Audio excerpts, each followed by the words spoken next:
సత్ప్రవర్తన కలిగిన ఖైదీలకు చేదు వార్త వినిపించారు హోంమంత్రి నాయిని నరసింహారెడ్డి. చెంచలుగూడ జైలుని విజిట్ చేసిన నాయిని మహిళా ఖైదీల కోసం కంప్యూటర్ శిక్షణ కేంద్రాన్ని ప్రారంభించారు.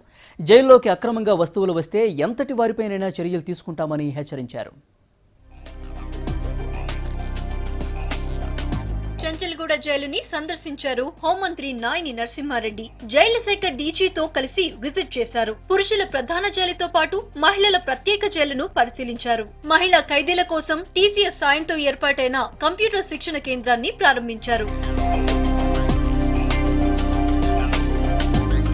జైళ్లలోకి అక్రమంగా వస్తున్న వస్తువులపై స్పెషల్ టాస్క్ ఫోర్స్ ను ఏర్పాటు చేశామన్నారు నాయిని.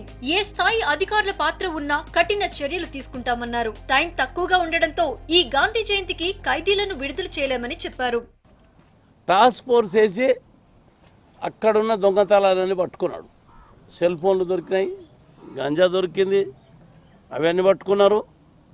వాళ్ళకి తప్పకుండా పనిష్మెంట్ చేస్తారు మా ఐజీ గారు. ఖైదీల యోగక్షేమాలు చూడడం మా జైలు అధికారుల బాధ్యత. టీసీఎస్ వాళ్ళ సపోర్ట్ తోటి కంప్యూటర్ సిస్టమ్ కూడా పెట్టాం. ఒక పెట్రోల్ పంప్ కూడా నడిపిస్తున్నారు. అది బాగా లాభాలు నడుస్తుంది పెట్రోల్ పంపు. లేడీస్కి కూడా మంచి సదుపాయాలు కల్పించేదానికి ప్రయత్నం చేస్తున్నాం. ఇక తెలంగాణ జైళ్ల శాఖ కోసం కూడా కొత్త లోగోను రూపొందిస్తున్నామన్నారు జైళ్ల శాఖ డీజీ వికే సింగ్. పాత జైళ్లను పర్యాటక ప్రాంతాలుగా చేస్తామన్నారు. మొదటి విడతలో సంగారెడ్డి, నిజామాబాద్ జైళ్లను Telangana arts and cultural centre గా మారుస్తామన్నారు. ఈ జైల్స్ కి మ్యూజియం గా కన్వర్ట్ చేసి అది ఆర్ట్ అండ్ కల్చర్ సెంటర్, అది local Telangana culture art and culture centre గా ఇది మేము డెవలప్ చేస్తున్నాము. ఇప్పుడు నవంబర్లో ఇది అవుతుంది. అప్పుడు ఇనాగ్రేట్ చేస్తాము ఫస్ట్ సంగారెడ్డి జైలు.